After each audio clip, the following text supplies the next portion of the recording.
Friends, इठोस की गणित पाठशाला में आपका स्वागत है। मैं प्रोमिला आज आपको 8वीं कक्षा के अध्याय 3 चतुर्भुजों को समझना के बारे में बताऊंगी। सबसे पहले हम समझेंगे वक्र यानी कर्व क्या होता है। जब भी हम कागज़ से पेंसिल को हटाए बिना बिंदुओं को आपस में जोड़ते हैं तो जो भी आकृति में प्राप्त होती है उसे समतलीय वक्र कहते हैं। हमारे पास देखो यहाँ कई तरह के वक्र हैं। ये हमारा खुला हुआ है, सरल वक्र है। ये भी सरल वक्र है लेकिन ये बंद है। ये दोनों सरल वक्र नहीं है क्योंकि ये आपस में काट रहे हैं। फिर हम पढ़ेंगे बहुभुज। केवल रेखाखंडों से बना सरल बंद वक्र बहुभुज कहलाता है। यहाँ ध्यान देंगे, केवल रेखाखंड का प्रयोग करना है और सरल होना चाहिए और बंद होना चाहिए, वही वक्र हमारा बहुभुज कहलाता है। उदाहरण देखें, ये देखो तीनों ही बंद हैं, रेखाखंडों का प्रयोग किया गया है और ये सरल भी हैं। ये वक्र सरल नहीं है क्योंकि ये काट रहे हैं और ये खुला भी हुआ है, तो ये बहुभुज नहीं है। अब हम आगे देखेंगे बहुभुजों का वर्गीकरण। कम से कम 3 रेखाखंडों का प्रयोग किया जाता है बहुभुज को बनाने के लिए, क्योंकि 2 रेखाखंडों से तो हम बंद वक्र बना ही नहीं सकते। इसीलिए सबसे छोटा जो बहुभुज होता है हमारा त्रिभुज होता है। फिर चतुर्भुज, पंचभुज, षटभुज, सप्तभुज, अष्टभुज, नवभुज, इस प्रकार हम बहुभुज बना सकते हैं।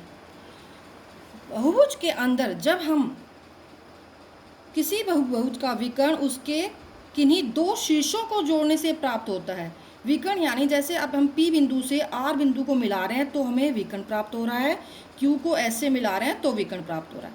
इसमें ध्यान देना, आसन बिंदुओं को नहीं छेड़ना। आसन बिंदुओं को छोड़कर जैसे P को R से और Q को S से मिला रहे हैं तो यानी कि ये आयत है और आयत में 2 विकर्ण हैं। इसी तरह हम बाकी आकृतियों में भी विकर्ण बना सकते हैं। बस ध्यान रखना है कि आसन जो शीर्ष हैं उनको छोड़कर मिलाना है।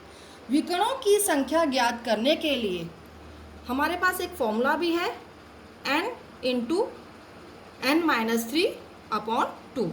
जो यहाँ n है वो बहुभुजों की भुजाओं की संख्या है। जिस प्रकार का बहुभुज है उसमें जितनी भुजाएं हैं वो हम यहाँ रख देंगे। जैसे त्रिभुज की बात करें, त्रिभुज में 3 भुजाएं हैं तो हम यहाँ पर 3 रखेंगे, तो 3 में से 3 गया 0, यानी कि त्रिभुज में विकर्ण कितने हो गए? 0। इसी प्रकार हम चतुर्भुज की बात करेंगे। चतुर्भुज 4 रेखाखंडों से बना हुआ है तो हम यहाँ 4 रखेंगे, तो 4 घटा 3 1 और ये 4, 2 से 4 काटा 2, यानी चतुर्भुज में कितने विकर्ण हो गए? 2। इसी प्रकार पंचभुज में 5 विकर्ण, षटभुज में 9 विकर्ण और इसी तरह हम आगे भी इस तरह से विकर्ण ज्ञात कर सकते हैं। कोई भी वक्र जो है, जो बंद वक्र है, उसके अभ्यंतर की परिसीमा होती है। जैसे आप देख रहे हो, इसके अभ्यंतर को हम ज्ञात कर सकते हैं, लेकिन इसके बहिर्भाग की कोई परिसीमा नहीं होती। अब हम देखेंगे उत्तल और अवतल बहुभुज। उत्तल बहुभुज वो बहुभुज हैं, देखिए इनमें जो विकर्ण हैं, जो हम खींचेंगे इनके विकर्ण, वो इनके अभ्यंतर में खींचे जाएंगे और इनके अंदर जो कोण बनते हैं वो कोण 180 से छोटे बनेंगे, तो इसीलिए ये उत्तल बहुभुज कहलाएंगे। और ये देखते हैं, ये हमारे अवतल बहुभुज हैं।